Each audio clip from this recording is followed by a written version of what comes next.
Hello and welcome to Future Proof. I'm delighted to say that I'm actually in London attending a book club with a very, dare I call her, an old friend of mine, Clare Newton. And we did some work together actually. It was the ExcelLondon, wasn't it, Claire? It was, yeah, that's right, many years ago. Another of my entrepreneurial projects. Fantastic. And part of that entrepreneurial project was that you did some work for the London Olympics, didn't you? Yes, that's right. Gosh. So what I'm going to do is I'm going to move out of frame in a moment, but keep the mic with you. Can you explain, first of all, when we first met, I know that you did stuff that included the Olympics, Sebco, and indeed, I don't know if it's still on the wall in the Excel, but can you maybe say more about what you did? Yeah.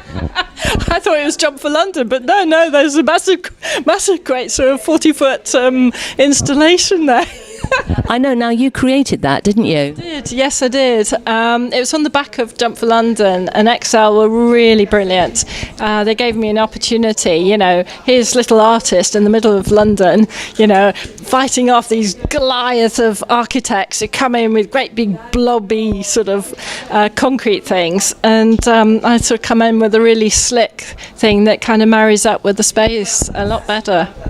It was an amazing piece of artwork. I know that the cutting of the, I call it glass, I don't think it was glass, was quite intricate to get the look that you wanted. But you had the handprints, didn't you, of Sebco and other people? Yes, that's right. The actual panels are made of a combination of a granite mix. It's a sort of ceramic. And then it's been backfilled with glass, so that meant double cutting points, and points and glass don't go, or circles, points and glasses definitely doesn't go. So I really pushed the boundaries, and then the glass was beveled, so I then infilled the joining edge with light to frame the two, so you get this lovely visual effect. So if anybody's up near London Excel, go and have a look, because your piece of work is actually still up there, and I've seen it and it's utterly amazing, and kids and adults can actually put their hands in the handprints of Sebco and other people.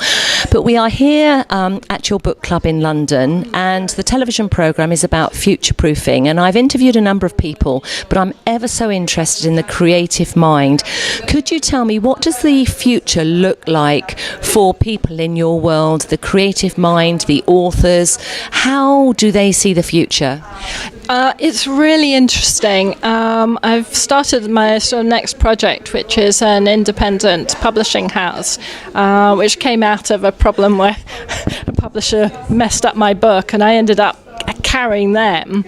I knew, they couldn't edit it. I edited it. They couldn't produce the artwork. I produced a coffee table quality artwork.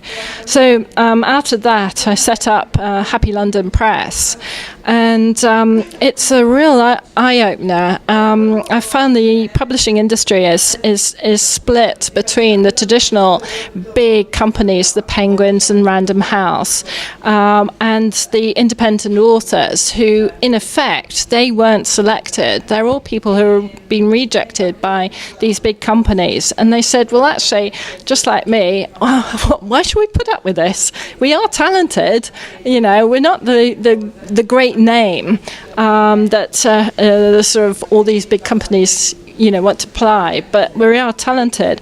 And on the back of that, it's really been stimulated by Amazon, and they've completely changed the world. And what I'm finding more and more is the independents are really embracing technology and change. The traditional publishers, they can't keep up, and when they're giving classes, it's all old knowledge.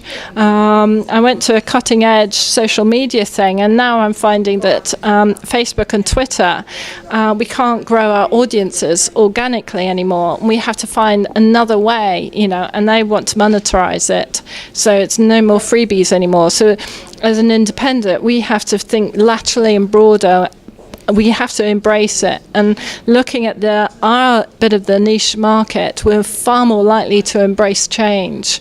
and then utilize that. I think that's really important if you're going to move. The big companies can't. They've got to bring in new departments. They've got to bring in new skills. That means big investment. Whereas the small fish just turn on a sixpence.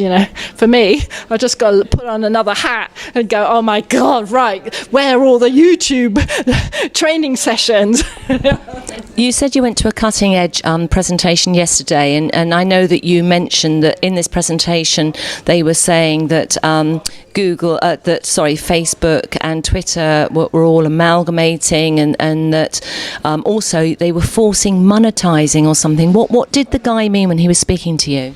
Well, he called it the death of organic growth. So Facebook got slightly behind. Google are really motoring, particularly with things like Alexa, and then you've got Syria coming up through. I think they're owned by Amazon.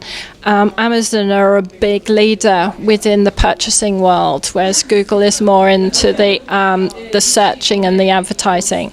So what Facebook are now finding is they're no longer prepared to give this stuff for free, so they're trailing hugely behind. They can't get the big investment. You're talking trillions now.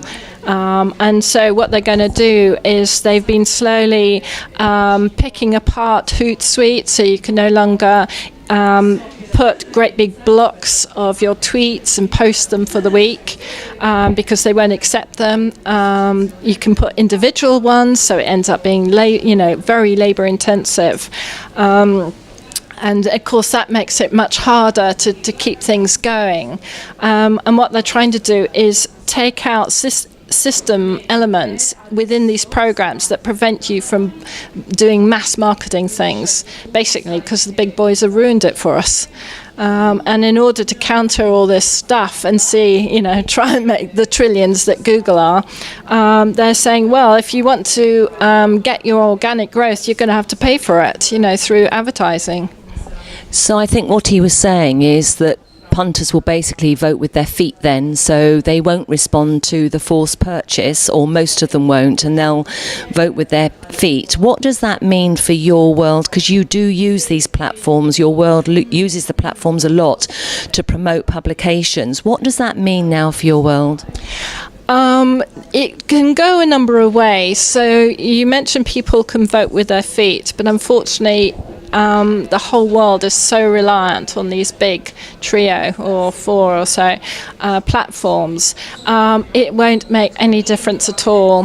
The only difference that could be made is if you get a new form of Twitter. You've got Snapchat that's related to teenage market, and I think you've got a couple of others. But they are so way behind. When you think of I think I'm trying to remember, it's something like there's 42 billion users of Twitter a day across the world. Now, that's a pretty big order, and that's what we want as small publishers. We want to try and get into that for free because we don't have the money. So what we're trying to do is find different angles and think laterally, and possibly go back to older things, get back to email marketing. And I'm even thinking, actually, we'll go step back even further and possibly do mailers. Do we ever remember mailers in our new life? And so it's a real pendulum swing, and I think when you're an independent, you have got to be on top of it.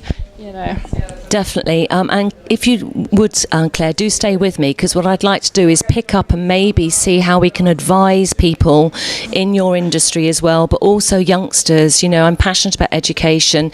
They're sat there watching the world, they're hearing what's going on, and many of them are frightened and they're not sure how to cope. And I think between us, whilst we may not have concrete answers, we can at least come up with some inspiring suggestions as to how people can cope moving forwards. But I have to say, it's ever so good to see her again, and stay with me. Excellent. Thank you. Well done.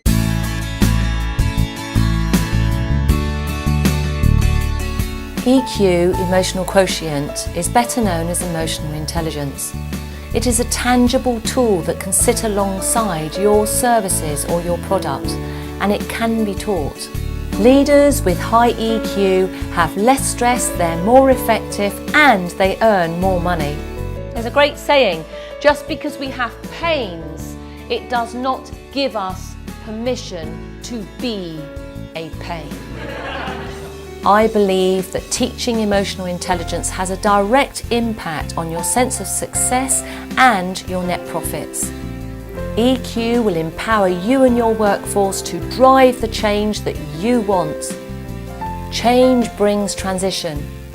EQ can help unpack what's holding you back and speed up that period of transition.